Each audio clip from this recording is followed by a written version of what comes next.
La controversia por el acuerdo entre el gobierno y la multinacional belga Katoenassi entró en una semana clave. Este miércoles el Frente Amplio interpelará al ministro Luis Alberto Heber, que cuando era titular de Transporte y Obras Públicas firmó el acuerdo entre el Estado y Katoenassi, que culminó con la extensión por 50 años más de la concesión de la terminal especializada en contenedores en el puerto de Montevideo. En la previa, la bancada de senadores de la coalición de izquierdas acusó a Heber de haber actuado con dolo o total negligencia en la negociación con Katoenassi. Para realizar ese planteo, sostuvieron que Heber no tuvo en cuenta una sentencia del Tribunal de lo Contencioso Administrativo de 2008, en la que se señala que la compañía belga no tiene la exclusividad en el despacho de contenedores, lo que echaría por tierra uno de los argumentos centrales que el gobierno tuvo en cuenta para llegar al contrato a efectos de evitar una demanda internacional por 1.500 millones de dólares. Estos planteos del Frente Amplio motivaron al rato nomás ese mismo día un comunicado de Katoenassi que los calificó de comentarios desafortunados, fruto, dijo, de una lectura superficial de hechos ampliamente documentados. Vamos a profundizar en la visión de Katoenassi en estas horas previas al debate parlamentario. Estamos en contacto con el doctor Álvaro Díez de Medina, uno de sus abogados. Doctor Díez de Medina, buen día, gracias por acompañarnos. Buen día, ¿qué tal, Emiliano? ¿Todo bien? ¿Lo encontramos con un rato disponible, supongo? Sí, adelante. Con gusto respondo las preguntas que sean.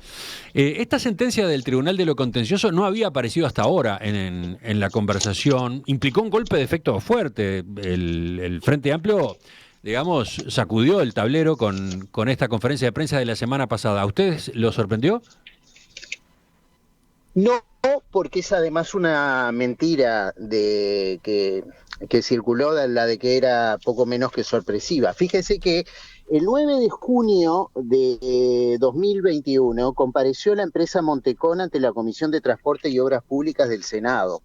Allí los representantes de la empresa llevaron al seno de la comisión el texto de esta sentencia, hicieron referencia a la misma. El 16 de junio, es decir, 5 o 6 días después, la misma comisión recibió a los representantes de la empresa TCP, entre los cuales se encontraba el asesor letrado de la empresa, el doctor Paul Arrigui, y ninguno de los legisladores interpelantes le presentó al doctor Arrigui este tema o le hizo ningún comentario al respecto, no le hicieron ninguna pregunta. Así que lo que usted señala es que aquella sentencia ya se había manejado en comisión en una exposición de Montecón y que cuando compareció TCP el tema no fue motivo de preguntas. Destaco esto que usted mencionaba porque el Frente Amplio lo que ha cuestionado es que en esa comparecencia en comisión Katoenassi no hubiera mencionado ese fallo desfavorable a su postura. No, digamos, es una voltereta muy poco elaborada, ¿no? Porque, vuelvo a decir, el 9 de junio, y están las actas de la comisión, el 9 de junio, los representantes de Montecón llevaron la sentencia como argumento. Y el 16 de junio, estando presente en sala el doctor Paul Arrigui, que es el asesor letrado desde hace más de 30 años de la empresa, no hubo nadie que le preguntara respecto a esta sentencia.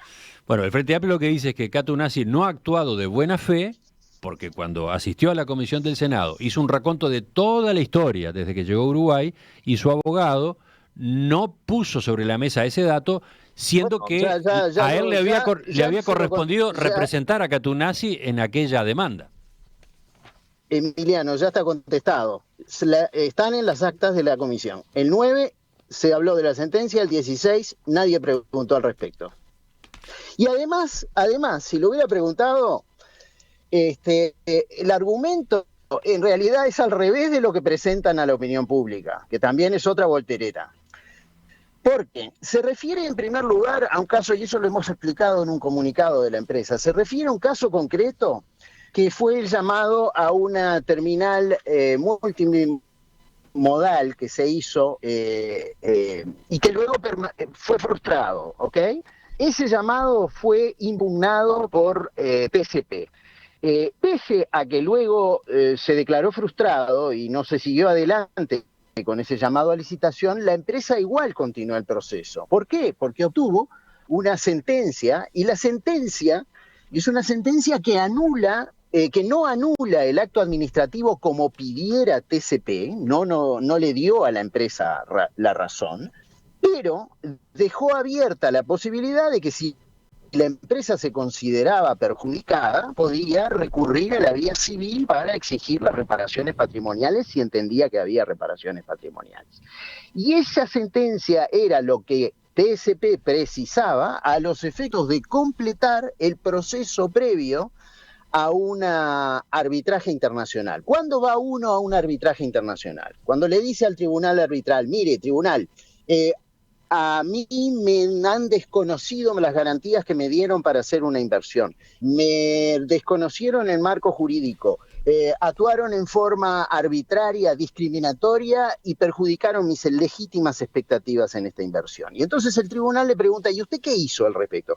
Y bueno, primero fui a los estrados en el país y no me dieron la razón. Y no atendieron mis razones y fallaron en contra de lo que yo sigo creyendo son mis legítimas expectativas. Y entonces ahí el tribunal arbitral dice, bueno, entonces voy a analizar su caso, porque si no se recurriera a la vía doméstica, entonces no había posibilidad de recurrir a la vía arbitral internacional. ¿Ah? O sea que lo que ellos están tratando de sacar como argumento, que es que se escondió poco menos porque con esa sentencia todo esto quedaba cerrado, yo se lo respondo en estos términos, con esa sentencia todo quedaba abierto. Entiendo perfectamente la línea de razonamiento, pero está la otra cara del asunto, que es la que el Frente Amplio enfatizó.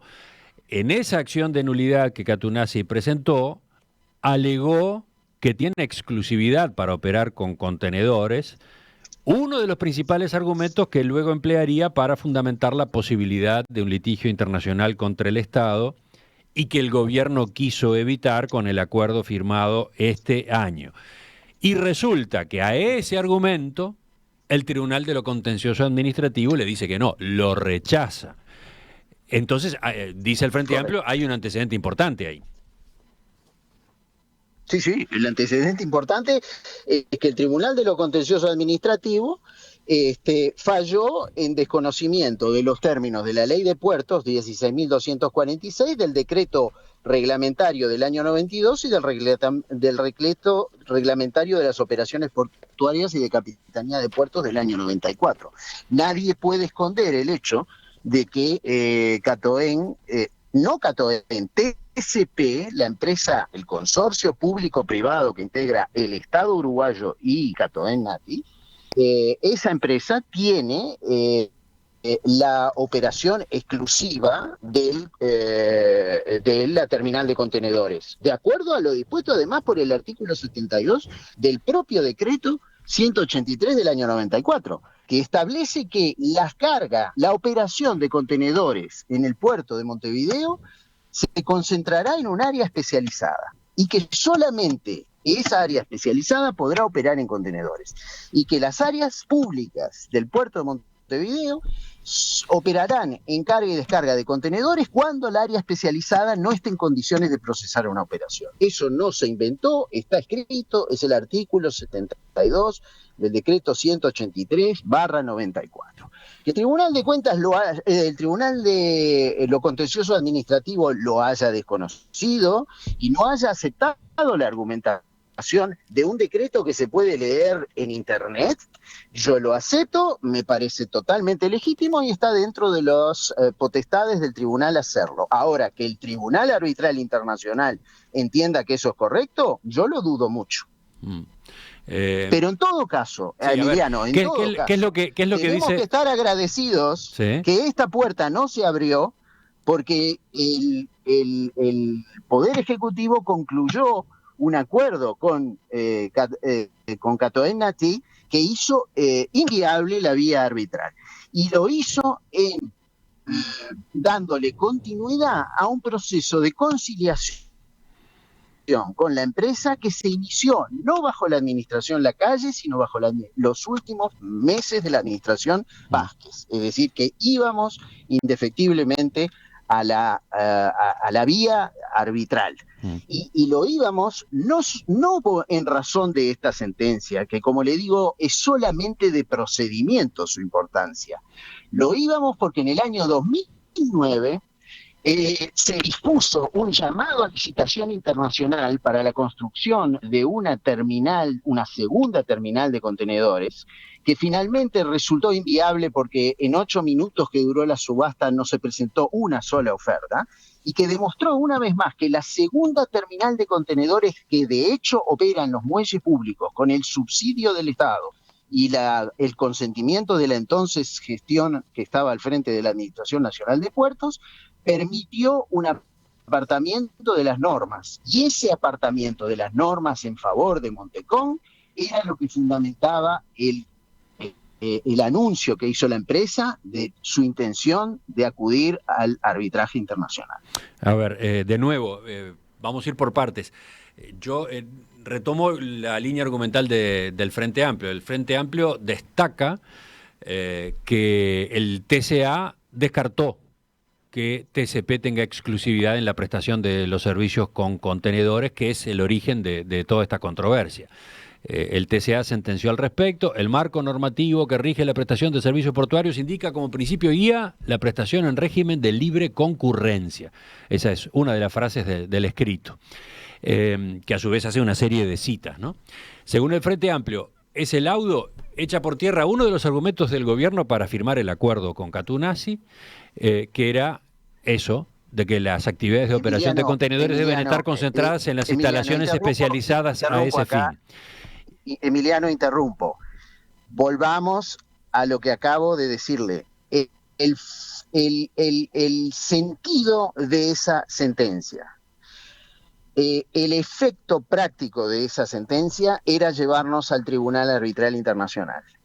Y la llegada del Tribunal Arbitral Internacional, yo, con todo el respeto que le tengo al Tribunal de lo Contencioso Administrativo, debo informarles desde un punto de vista técnico, jurídico puramente, que el argumento de la sentencia en el Tribunal Arbitral Internacional no tiene peso alguno. El Tribunal Arbitral lo que iba a hacer iba a verificar el marco de escribir, constituido por la Ley de Puertos, su decreto reglamentario, el decreto de reglamento de operaciones portuarias y todos los decretos que sobre la base de ese se fueron posteriormente formulando, a los efectos de determinar si se habían lesionado las legítimas expectativas de la empresa. Y le puedo asegurar que la sentencia del Tribunal de lo Contencioso en ese contexto iba a ser el último eslabón en la cadena de negación de las pretensiones legítimas de Catoenasi contra el Uruguay. Ahí está. Ese es el sentido. Esa es la interpretación de la sentencia durante horas. No, está bien, pero esa es la interpretación que ustedes hacen. Lo que el Frente Amplio dice es cómo el gobierno nuevo, el de la calle Pou, a la hora de entender que sí, que convenía firmar un acuerdo, porque si no venía un litigio internacional, cómo no tuvo en cuenta que un organismo del Estado uruguayo como el TCA había descartado ese argumento tan importante del lado de Catoenasi, ¿no? Bueno, se lo respondo así, por las mismas razones que la administración Vázquez, teniendo esa misma sentencia arriba de la mesa, porque esta sentencia no se dictó en una cabina telefónica, ¿no? Está como todas las sentencias, están accesibles al que quiera leerlas. Entonces, el mismo criterio bajo la administración Vázquez no inervó la posibilidad de que se iniciara el proceso de conciliación previo a la asistencia ante el Tribunal Arbitral Internacional. Uh-huh. O sea, está bien claro que la administración anterior y esta administración tenían fundadas razones para pensar que había un riesgo inminente de un arbitraje internacional cuyo laudo podía serle desfavorable, en el orden de los $1.500 millones. Estamos conversando esta mañana en perspectiva con el doctor Álvaro Díez de Medina, abogado de la empresa Catunasi, a propósito de algunos de los últimos episodios que se han dado en este debate político, jurídico, en torno al acuerdo que el gobierno firmó con esa compañía belga en marzo pasado. Mañana tendrá lugar la interpelación promovida por el Frente Amplio y que tendrá como convocado en sala al ministro Luis Alberto Heber, que cuando era titular de Transporte y Obras Públicas firmó el acuerdo entre el Estado y la empresa Catunasi, que culminó con la extensión por 50 años más de la concesión de la terminal especializada en contenedores del puerto de Montevideo.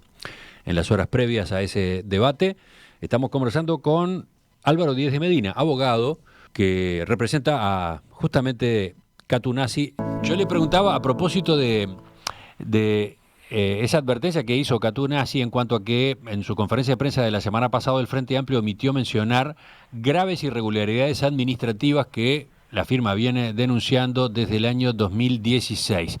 Concretamente, ¿a qué se refieren? Bueno, a irregularidades administrativas que vienen denunciando desde el año 2008, por lo menos. Básicamente, la forma de operar en el puerto de Montevideo, de acuerdo a la ley de puertos, es en base a tres tipos de títulos jurídicos. Puede ser en base a una concesión, cuando implica una inversión, como el caso de TCP. Puede ser en base a permiso, entonces es un permisario, que es casi una autorización precaria a término, que generalmente se suele hacer a 90 días, que se renueva.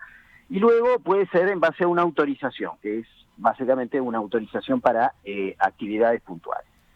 Todas ellas deben ser intervenidas, naturalmente deben ser producto de una resolución del Poder Ejecutivo a sugerencia de la Administración Nacional de Puertos. La realidad es que Montecón operó en esas condiciones hasta el año 2008, cuando el interés de una empresa por participar en esos permisos llevó a la administración a un llamado a licitación de esos permisos de los que era titular Montecón. Y Montecón en esa situación compareció a esa licitación primero en base a dos personas jurídicas, la propia Montecón y una empresa con nombre hasta entonces desconocido, en donde se presentaba una segunda oferta. Y la oferta que presentó Montecón presentó en el sobre dos ofertas, y luego, alegando que se habían equivocado y que en realidad una de las ofertas estaba repetida, los funcionarios intervinientes labraron el acta respectiva, y bueno, el resultado final es que Montecón se presentaba con tres ofertas distintas, dos en un mismo sobre y otra en cabeza de una sociedad nueva, recién constituida. Y esas tres ofertas tenían un rango que cubría toda la posibilidad desde los $2.50 hasta los $6.50. Frente a ese gran escándalo, la administración resolvió asignarle esa licitación a una empresa de propiedad de TCP y a otra empresa compareciente, dentro de las tarifas regulares, que ya representaban un aumento significativo en base a lo que pagaba Montecón hasta entonces. La Administración Nacional de Puertos, con posterioridad, en lugar de elaborar una información, elaborar una investigación, hacer las sanciones que correspondían, prácticamente enterró este procedimiento hasta que 20 meses después, entendiendo por razones propias que habían mudado las condiciones económicas, no asignó a los triunfadores de la licitación esa licitación, y comenzó por la vía de los hechos a dársela nuevamente a Montecón en base al precio más bajo que había presentado en la licitación, que ilegítimamente había tratado de maniobrar. Entonces, esa situación permaneció en un estado de indefinición jurídico, porque ya no era permisario, y tampoco, por supuesto, ni concesionario ni autorizado. Entonces era solamente el producto de una renovación que tomaban a su cargo los propios servicios. Bueno, eso se entendió como una frustración ilegítima de los intereses de TCP, fue denunciado junto con la irregularidad en torno a otra situación parecida en referencia al llamado Depósito 20 dentro del área portuaria. Fue denunciado también en base al hecho de que el Servicio Geográfico Militar de las Fuerzas Armadas, a pedido de TCP, determinó por captaciones aéreas que las áreas que utilizaba en los muelles públicos Montecón eran por lo menos 24.000 metros cuadrados más de los que decía ante la Administración Nacional de Puertos controlar y por la que pagaba, con lo cual en los hechos lo que estaba ocurriendo es que el Estado, las arcas del Estado estaba subsidiando los sobreprecios, las bajas tarifas que pagaba Montecón, que siguió pagando Montecón, y por supuesto las áreas que ocupaba sin tener derecho a ello. Usted sabe que a propósito de esta denuncia o de esta crítica, el gerente general de Montecón, Juan Olascoaga, cuando lo entrevistamos acá en Perspectiva, aseguró: esta empresa actuó siempre igual desde el año 2000. Se utiliza el término precario de manera peyorativa. Precario es porque es un permiso que caduca cada 90 días y puede renovarse, pero precario no implica intruso. Es el uso de una herramienta legal que es la forma en la que se opera en los muelles públicos, enfatizaba. No es cierto, no es cierto. Primero yo no usé la palabra intruso. Precario es lo que... precario yo tampoco la uso. Permisario. El permisario puede trabajar cada 90 días, es como usted lo acaba de decir. Pero desde el año 2008, Montecón no es ni concesionario, es concesionario por un área mínima de su control desde el año 2019, porque licitó para el área de lo que se conoce como la zona de talleres, que son creo que unos 8.000 metros cuadrados. En ese sentido sí es concesionario, pero en el resto de las áreas no es titular de nada de ninguna de las tres figuras previstas por la ley de puertos, sino que es titular de un ajuste que un servicio de la ANP, ni siquiera el directorio de la ANP, un servicio de la ANP hiciera sobre una resolución tarifaria en donde no estaba previsto la existencia de contenedores como tarifa, se incluyó el término contenedores por esa unidad, no lo aprobó el directorio de la ANP y mucho menos el Poder Ejecutivo, que no intervino en nada de esto. Entonces, cuando a mí me dicen, como lo dice el doctor González Lapeire en defensa de Montecón, que Montecón comparecería a impugnar el acuerdo que hoy se celebró entre el Poder Ejecutivo y la empresa, yo me pregunto, porque me surge la curiosidad profesional como abogado, me gustaría saber a título de qué va a comparecer Montecón en tal proceso.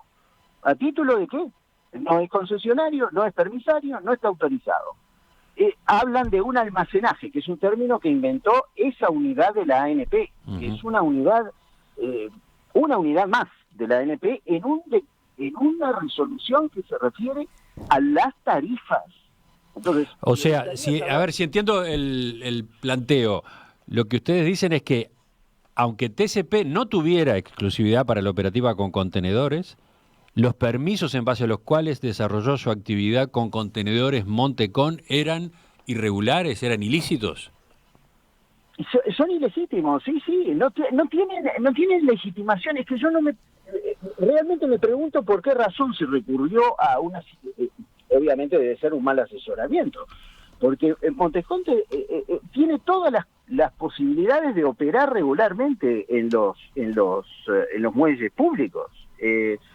Basta simplemente recurrir a los mecanismos, mecanismos que estarían abiertos a la licitación, mecanismos que supondrían, obviamente, dar explicaciones de por qué se pagaron cifras tan bajas por el uso de áreas que hoy se pagan sustantivamente más.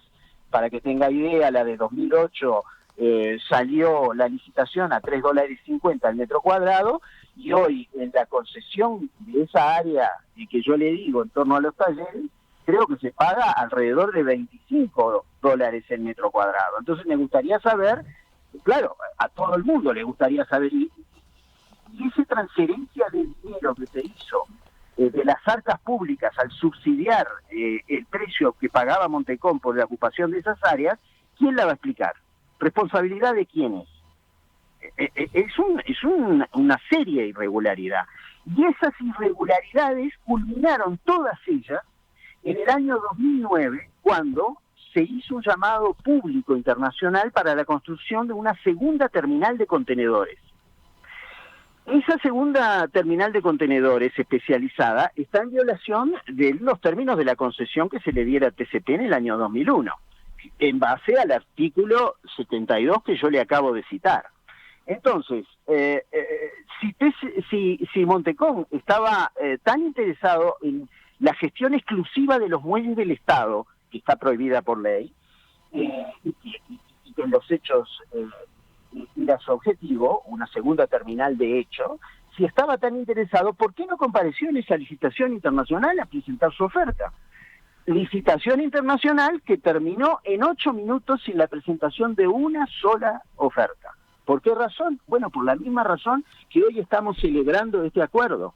Este acuerdo es el que está demostrando que no existe espacio para una segunda terminal especializada en el volumen de carga que el puerto de Montevideo tiene hoy.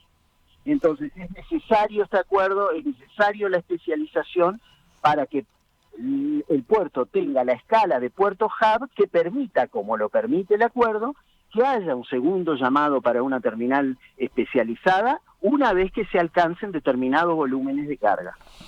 Doctor Díez de Medina, para avanzar en otros aspectos que tienen que ver con su especialización y que están en el debate político, vayamos ahora al acuerdo entre el Estado y Catunasi, de marzo del año pasado.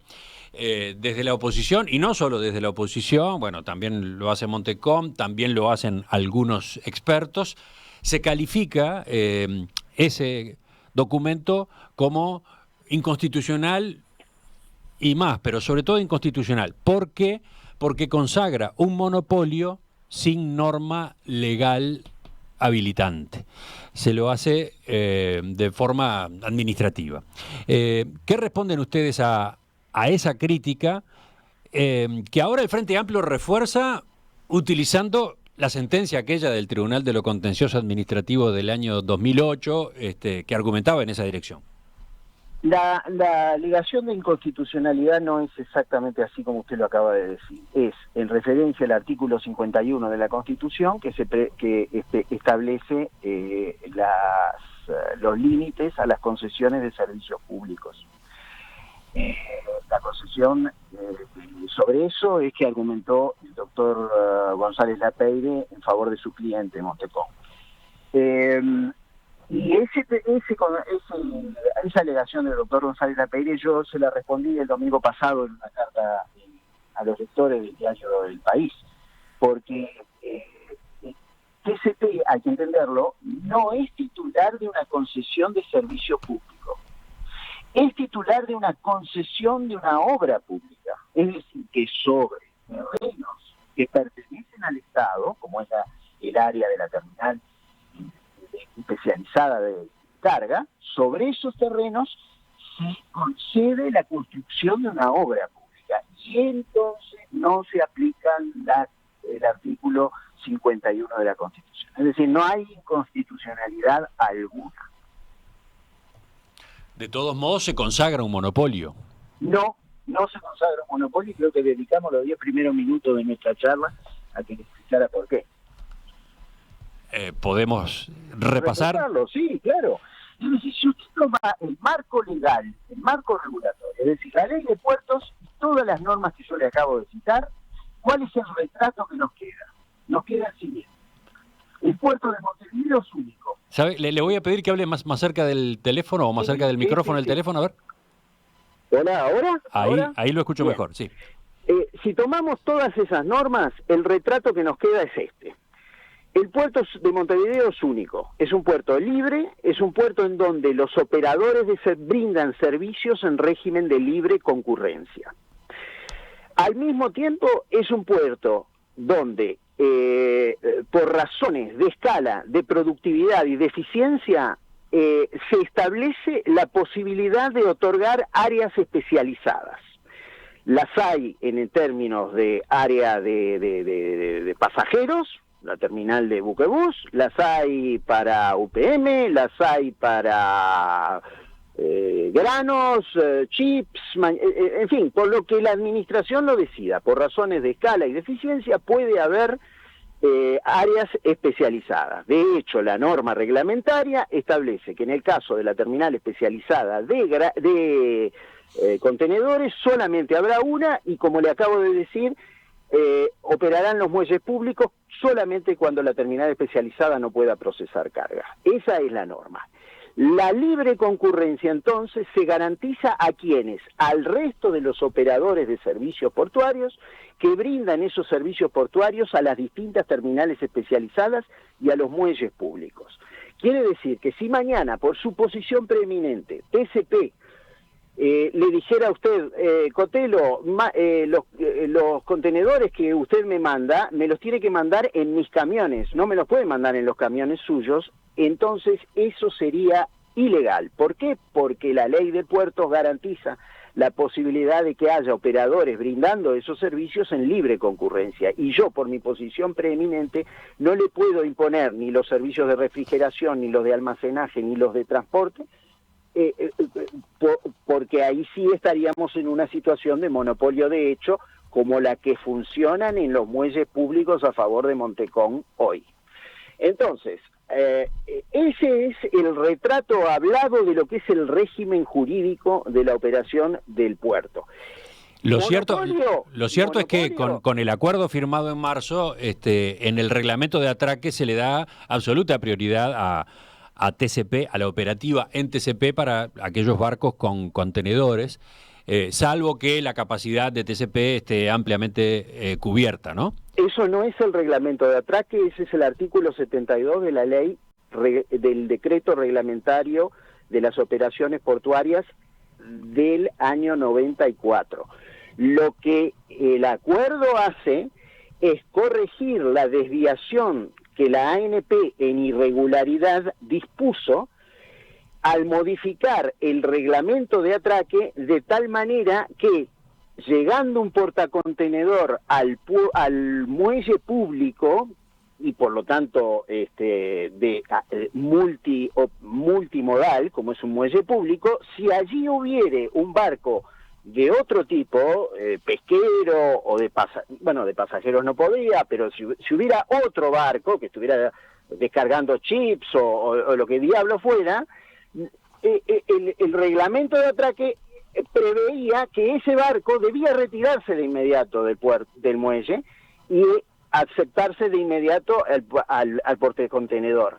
Al hacer eso, lo que usted está haciendo es diciendo que ese muelle es un muelle dedicado a la carga y descarga de contenedores. Es un muelle especializado y por lo tanto está en violación de los términos del convenio original del año 2001 entre TCP y la Administración Nacional de Puertos. De hecho entonces termina habiendo una especie de monopolio para la operación con contenedores a favor de TCP. No, es una exclusividad, está consagrada en el decreto del año 94. Se lo leo si quiere. Básicamente lo que dice es, es bien claro, la carga y la operación de contenedores se va a concentrar en una terminal especializada. Uh-huh. Y en el caso de que esa terminal especializada se viera desbordada o no estuviera en condiciones de brindar el servicio, entonces podrán operarse en los muelles públicos. Uh-huh. ¿Okay? Y lo operarán operadores privados, como puede ser Montecón o puede ser otro cualquiera.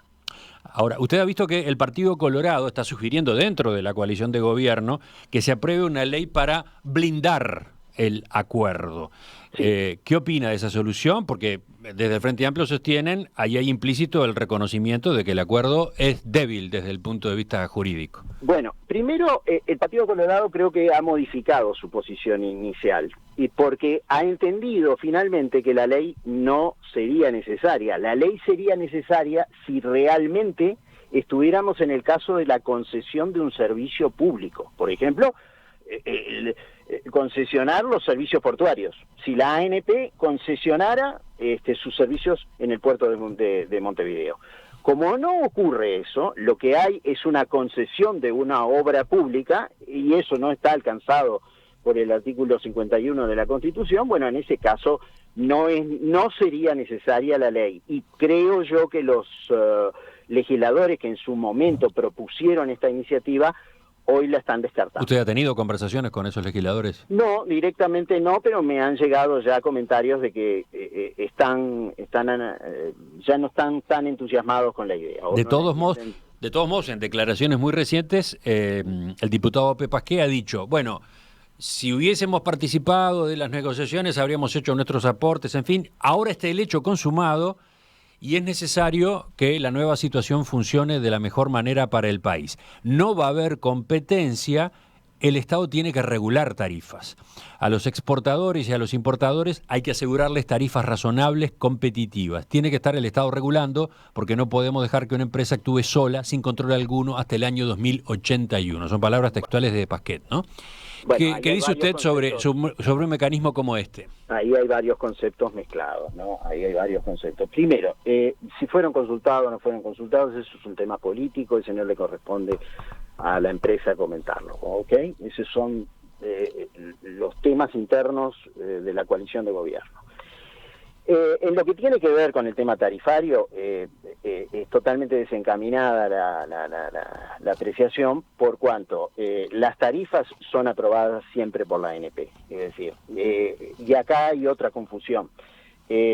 Todo lo que tiene que ver con el marco tarifario, aspecto en el que yo no soy experto, y le refiero a las autoridades contables de la empresa, como lo es el señor Fernando Correa, que le puede dar una explicación muchísimo más detallada que yo de este tema, pero desde un punto de vista genérico, las tarifas ya desde el año 2001 son tarifas que están muy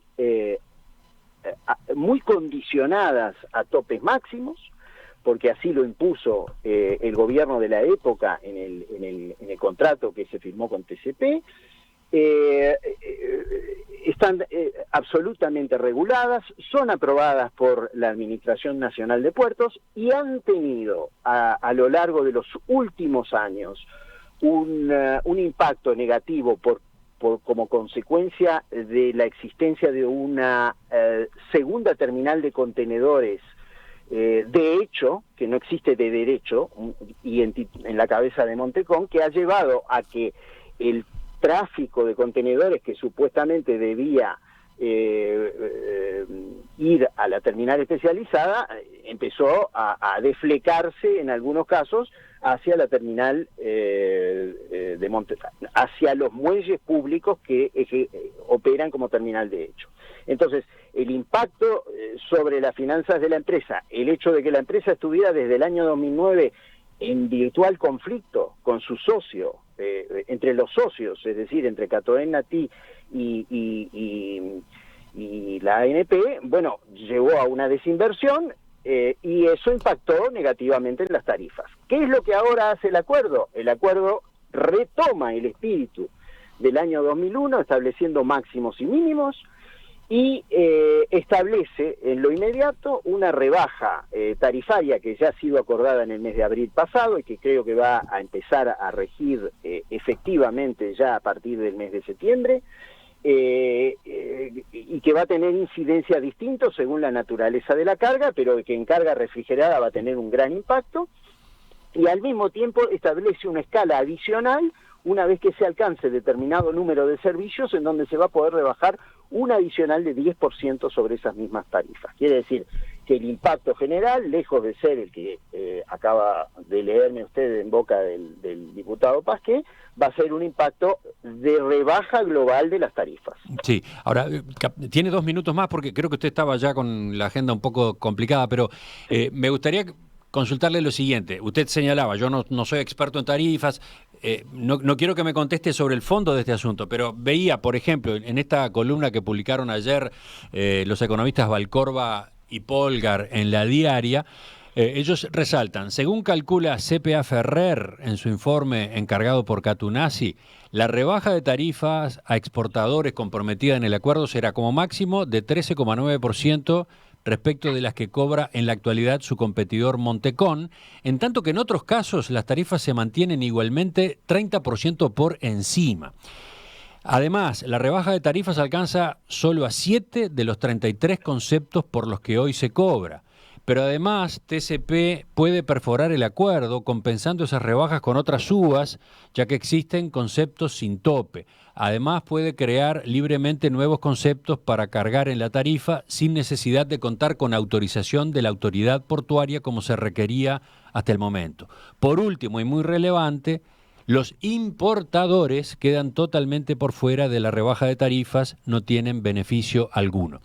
Le cito esto no para que usted me responda sobre esto, sino para preguntarle, parecería que, según entiende el Partido Colorado, hace falta regulación, hace falta que el Estado juegue un papel controlando los precios, sobre todo porque encarecimiento para los exportadores implicaría una afectación de la competitividad, y encarecimiento para los importadores terminaría en precios más altos para los consumidores de bienes importados. Sí, yo entiendo esa forma de argumentar, me parece que es la forma equivocada de mirar el problema, es mirar la realidad desde el lado equivocado de un caño municipal, porque en realidad lo que se echa en olvido es que el acuerdo va a tener su mayor impacto en el orden tarifario que vincula a la terminal especializada de carga de contenedores con sus clientes naturales, que son precisamente los servicios navieros. Es decir, es ahí donde tiene su impacto. Es ahí donde realmente se genera la escala y la eficiencia que permite que, lejos de tener ese panorama tan sombrío que retrata el informe, vaya a ser precisamente lo contrario, porque lo que va a ocurrir es que en el estado de ajuste de las tarifas que pagan las navieras, que son precisamente aquellas en donde rige el mercado en su estado puro, porque si usted no le da hoy a la tarifa el precio que a la naviera el precio que hoy se paga por servicio, la naviera simplemente se va y prueba en otro puerto. En ese sentido, la rebaja sustancial como consecuencia de la escala y de la productividad que el acuerdo le garantiza, va a permitir que el universo global de las tarifas que benefician al movimiento exportador e importador uruguayo, que en un puerto hub pasa a ser una parte pequeñísima de la operativa, van a verse sustancialmente beneficiadas. Pero ¿quién regula las tarifas entonces? Este tipo de aspectos que generan preocupación. Las tarifas las va a regular el mercado. ¿Usted dice que eso ya está previsto en los mecanismos habituales? ¿No hace falta una ley para eso? No, de ninguna manera. Es más, hasta el día de hoy la Administración Nacional de Puertos interviene en la fijación de las tarifas máximas. Es decir, que ya existen los mecanismos. Si el Estado quisiera, desde una perspectiva intrusiva o tratando de fijar límites poco razonables a la operativa de operación de contenedores, tiene las manos libres para hacerlo. Ahora sería algo suicida, sobre todo teniendo en cuenta que la Administración Nacional de Puertos es socia de TCP. Bueno, ahí está una complicación, justamente, por eso se sostiene debe haber un organismo aparte que se encargue de esos controles. Bueno, pero eso ya estamos hablando de un concepto genérico que tiene que ver con la visión del derecho administrativo. Yo puedo estar de acuerdo con eso, que sí, que la Administración Nacional de Puertos debería tener una redefinición, pero eso a título personal me parece perfecto que sea un ente, si no regulador, por lo menos un ente testigo, un ente que permita transparentar las operaciones, los precios, y que al mismo tiempo se desprenda de esa capacidad recaudadora que tiene con la tasa de mercaderías, que en los hechos opera como un arancel o como un impuesto a la operativa de comercio exterior, que por ahí no escucho nunca decir que se debe derogar, y que es probablemente la tara más importante que tiene el comercio exterior uruguayo hoy. Pero eso es un tema para escribir en los libros, ¿no? Y lo último, también a propósito de cómo se está discutiendo el tema dentro de la coalición, según han dicho dirigentes de Cabildo Abierto, manejan la posibilidad de un documento complementario al acuerdo entre la República Oriental del Uruguay y Catunasi, para reducir el tiempo de la concesión, pero además para estipular que si las acciones de Catunasi en TCP son enajenadas, el Estado tendrá la potestad de autorizar o no la transacción. ¿Cómo ven ustedes esta inquietud? Bueno, vuelvo a decir, esto es un juicio personal, yo no puedo comprometer a la empresa en una opinión respecto a este tema. Y respecto a eso, bueno, son apreciaciones. El plazo de la concesión, que es donde sí puedo hablar con más autoridad, no es descabellado. Solo le toma a Google darse cuenta los plazos de concesión de portuaria, de manejo de contenedores en casi todo el mundo, van desde los 50 hasta los 99 años, como en el caso más extremo del puerto de Barcelona. Es decir, que no estamos hablando de nada descomedido, sobre todo teniendo en cuenta el proyecto que hay en cierne, porque de lo que no se habla es de lo que le va a representar al puerto de Montevideo esta terminal nueva. Es decir, son 450 millones de dólares que van a triplicar el volumen de carga, que van el volumen de carga anual, que va a permitir absorber todos los transbordos, todo el volumen que tenga por destino Buenos Aires o el Paraguay, y que le va a ganar 32 hectáreas a la bahía, con lo cual va a tener un muelle de 700 metros de largo que va a permitir hasta 4 servicios de los contenedores de última generación que están entre los 360 y los 380 metros de eslora. Entonces, estamos hablando de una inversión que va a posicionar al puerto de Montevideo como puerto hub de la región. Es muy importante esto. Es la cruz de los caminos entre enterrar al puerto de Montevideo en su condición de un puerto mediocre, feeder, como hay tantos en la región, o convertirlo en el hub de los servicios transoceánicos en el Atlántico. Entonces, para todo eso, evidentemente, estamos hablando de una condición general en donde limitar los años de la concesión sería casi imposible. No hay nadie que encarara una obra de estas condiciones, sobre todo obras que ya tienen un cronograma, que ya están en funcionamiento y que se van a terminar en 4 años. Porque esa es la otra cosa absurda que he escuchado en estos días. Nos dicen, no, pero el volumen de carga hoy de actividad de los contenedores no justificaría esa inversión. El otro día se lo escuché al miembro interpelante, que dijo dos tonterías. Primero, que las inversiones no eran verdad. Y basta pararse en la Rambla para verlo. Por lo menos que vaya en fin de semana, que es más fácil de estacionar. Y la segunda tontería es la de decir que en todo caso no son necesarias esas inversiones. No, señor, hay que prepararlas, porque si queremos estar prontos para convertir al puerto de Montevideo en un puerto hub, las inversiones se tienen que empezar ahora.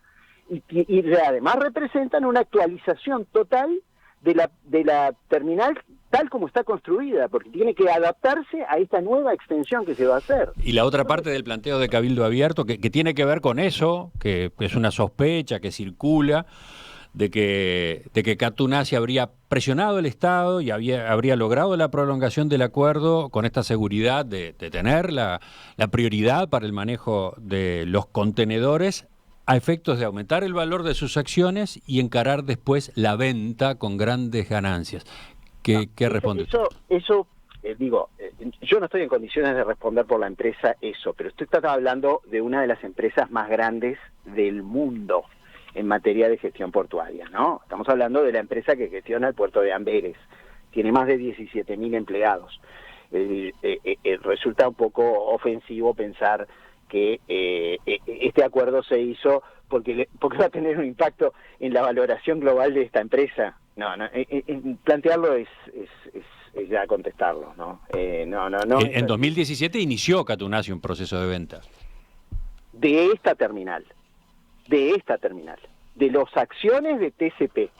¿Por qué? Porque se consideraba afectada por la política local que había discriminado su actividad a favor de Montecón y le había cortado las alas como terminal especializada. Entonces, en función de eso, puso a la venta las acciones de TCP.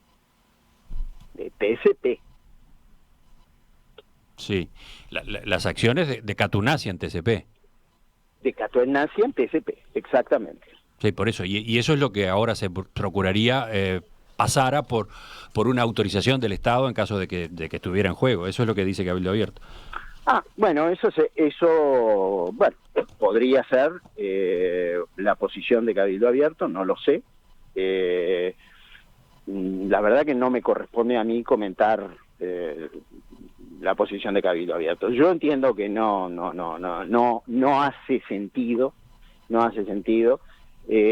porque si usted lo mira con ese criterio de negocio chicanero, yo creo que sería mucho más rentable para TCP, o por lo menos para Catunasi, haberse quedado en la gatera, ir al arbitraje y esperar a ganar el juicio internacional por 1.500 millones de dólares. En términos de empresa, era mucho más cómodo que estar rompiéndose la cabeza con una terminal en el puerto de Montevideo. Y sin embargo, no fue esa la actitud de la empresa, fue una actitud de invertir y de confiar en las posibilidades de hacer del puerto de Montevideo realmente un modelo en el Atlántico Sur. Ahora, este tipo de modificaciones que se discuten a nivel político, ¿tienen viabilidad teniendo en cuenta lo que dice el acuerdo entre el Estado y Catunasi en la cláusula 5? Y yo creo que no. Los derechos y obligaciones de las compañías Catunasi bajo el contrato de gestión y el presente acuerdo no deberán verse afectados de manera adversa como consecuencia de cambios normativos posteriores a la suscripción de este acuerdo. Sí, yo hago la misma lectura que hace usted, pero bueno, en los procesos de negociación con el sistema político todo es posible, pero yo no lo veo. O sea, en principio... Dando mi opinión personal es que no parece razonable, ya este acuerdo está concluido en estos términos, no parece razonable plantear alteraciones, además de sustancia, como serían estas, y que dan lugar a un ida y vuelta muy complejo, ¿no? Doctor Álvaro Díez de Medina, le agradezco su participación esta mañana en Perspectiva y sus respuestas a estas preguntas. No, ha sido un gusto. Hasta pronto. Hasta abrazo. Pronto.